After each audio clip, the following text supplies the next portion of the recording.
Good afternoon to all of y'all. I'm Ramesh back again with another short video.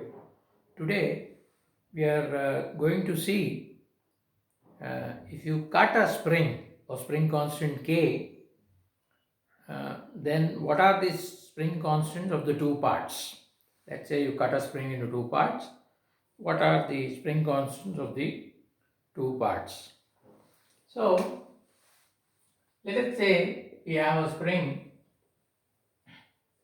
Let us say it is fixed at one end. It is fixed at one end. And here we are going to apply a force F. And spring constant is K. The spring constant of the spring is K, and this gets extended by a certain distance x.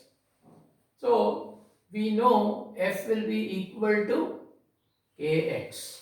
F will be equal to Kx. Now supposing I cut the spring here. Let's say the total length of the spring is L0.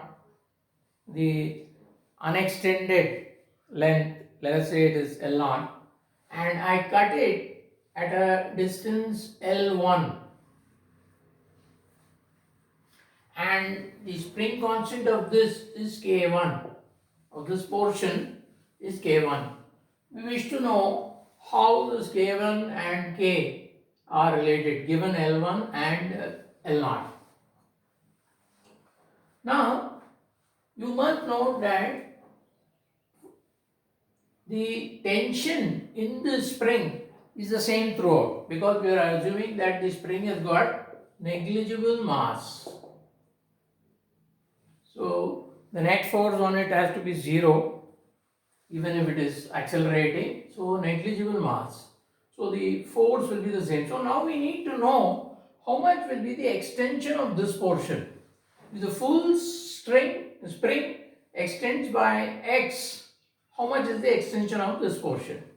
Now you must note that if this end is extending by x, whereas this end which is fixed to the wall is not extending at all, zero extension, because there is no spring there. So the extension varies from 0 to x. So at exactly half, we can probably say that the extension will be x by 2. Well, if you do such a treatment, you are assuming that the spring is linear. That is, the spring is a linear spring. So we can say the extension x1 would be x by L0 into L1. So if you put L1 equal to L0, x1 is x. If L1 is L0 by 2, it is x by 2. If L1 is 0, that is at the starting point, well, x1 is 0. So we have this expression for x1. So what will be the spring force? The spring force will be K1 x1. The spring force for this portion of the spring will be K1 x1, and that will be equal to Kx equal to F. Okay. So we can substitute for x1. So this will be K1 into x by L0 into L1 is equal to Kx equal to F. So I will not have this equal to F. We know that is F. So x cancels, and I have K1 L1 equal to K L1. K1 L1 equal to K L1. So in other words, K1 is K L0 by L1. We can also say that K1 into L1 is equal to KL0 if it is some constant. K1 is to K2, we can say is C by L1 is to, K1 will be C by L1 and K will be C by L0. So C cancels. So we get K1 is to K is equal to 1 by L1 is to 1 by L0. That is the spring constants are in the inverse ratio of the lengths. In fact, let us see this portion. Let us see this portion. For this portion, supposing the spring constant is K2, the length is of course say some L2, where L2 is nothing but L0 minus L1. The unextended length. We are talking about the unextended length. So if you write the, what will be the extension here? See, this end is extending. If I take this string here, this is extended by x1, this is extended by x. So therefore this portion which is of length L2 would have extended by x minus x1. So the force F would be K2 into x minus x1. That would be equal to the overall force, which is Kx. Now what we can do is we can substitute for x1. x1 we already know is x by L0 into L1. So x by L0 into L1 is equal to Kx. So x cancels throughout, x will cancel throughout, and we have K2 into 1 minus L1 by L0 is equal to K, or I have K2 into L0 minus L1 is equal to KL0. L0 minus L1 is K2, L2, so K2 L2 is KL0. Now we already saw K1 L1 is KL0. So I can say K1 L1 equal to K2 L2 equal to KL0 is equal to some constant. So therefore K1 is to K2 is to K is 1 by L1 is to 1 by L2 is to 1 by L0. That is, the spring constants are in the inverse ratio of the lengths. Okay. How are these two spring constants K1 and K2 related? Let us see. Let us see that. This is K1 and this is K2. So how are K1, K2 and K related? We can do a very simple thing. We know the extension x is equal to x1 plus x2. X, I can say from this equation, x I can say from this equation is f by k. X I can write it as f by k. X1 I can say is f by k1. Similarly, x2 will be f by k2. So f cancels and I get 1 by k is equal to 1 by k1 plus 1 by k2. Or k is equals k1 k2 by k1 plus k2. That is the relation between the springs, the two parts of the springs. That is, if you cut them and join them again, that is what you will have.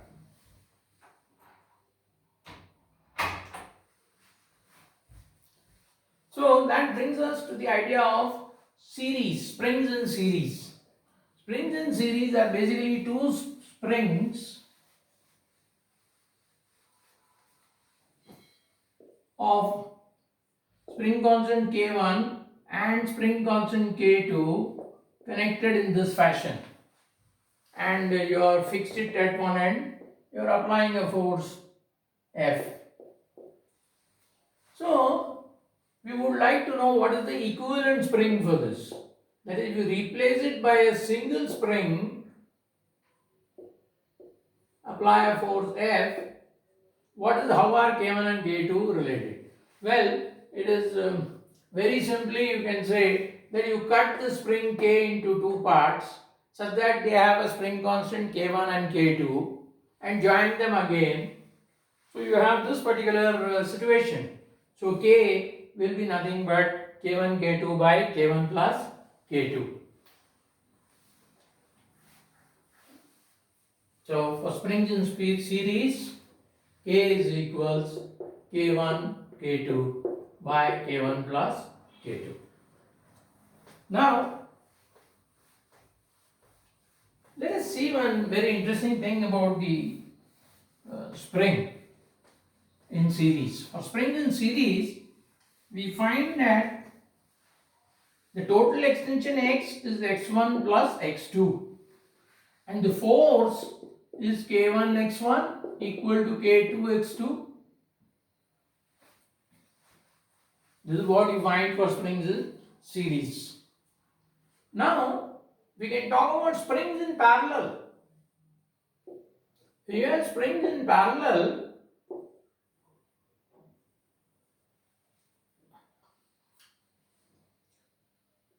you have say one spring and another spring connected to say a block, and this has got spring constant k1 and k2. You apply some force here, so this comes down by a distance x. Let us say this gets extended by x1, this gets extended by x2.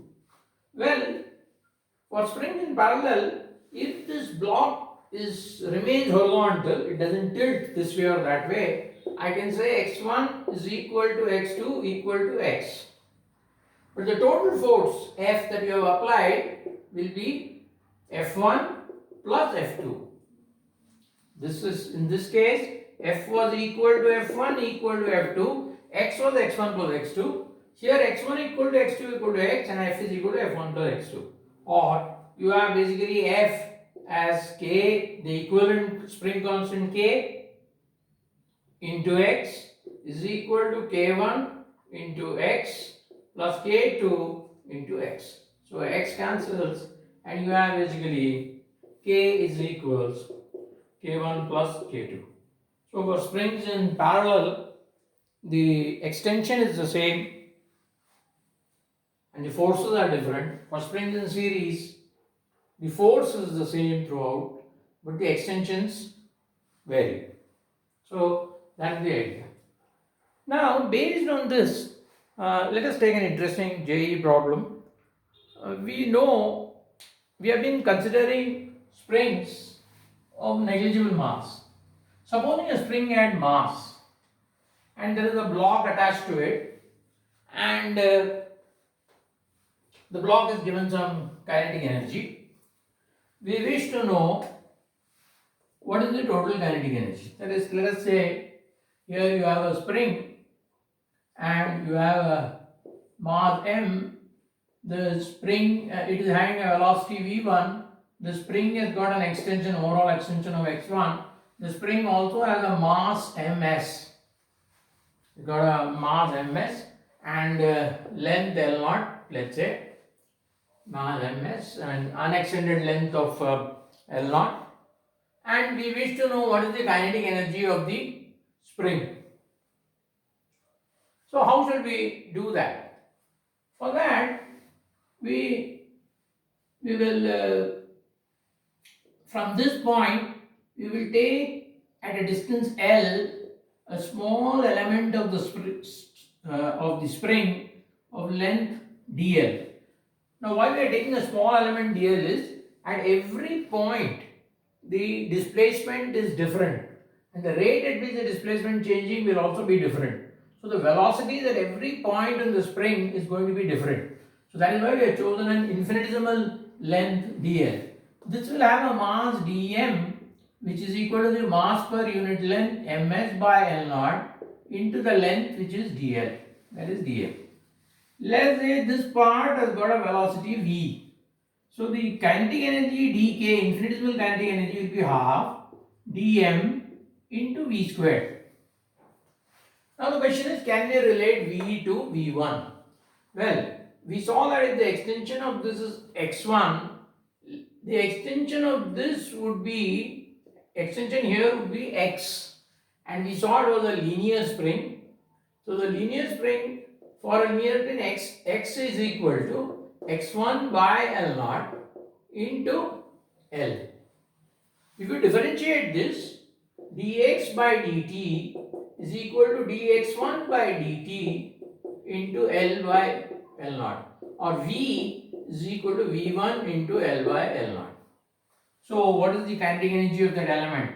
The kinetic energy of the element will be half ms by L naught into dl into V squared will be V1 squared into L squared by L naught squared. So if you simplify this, half ms V1 squared, I have L naught cube, all these are constants. V1 is the velocity at a particular instant. So all these are constants into L squared dl. This is the variable. L is a variable. Well, L is the general distance we have taken from the point of fixation. So now to get the total kinetic energy, you have to integrate. Integral dk. If you did integral dk, you will get integral half ms 0 to L naught. 0 to L naught. So half ms v1 squared by L naught cube into L squared dl. So that gives half, all these are constants, they will come out half ms v1 squared by L naught cube. This will be L cube by 3. Integral of L squared dl is L cube by 3. Put the limit 0 to L naught. So you will have half ms v1 squared by L naught cube into L naught cube by 3. So L naught cube cancels and you get the kinetic energy K of the spring would be equal to half ms by 3 into v1 squared. That is the kinetic energy of the spring is this. So if you want the total kinetic energy, it will be of the block is half m v1 squared plus for the spring half ms by 3 into v1 squared. So I can say this is half m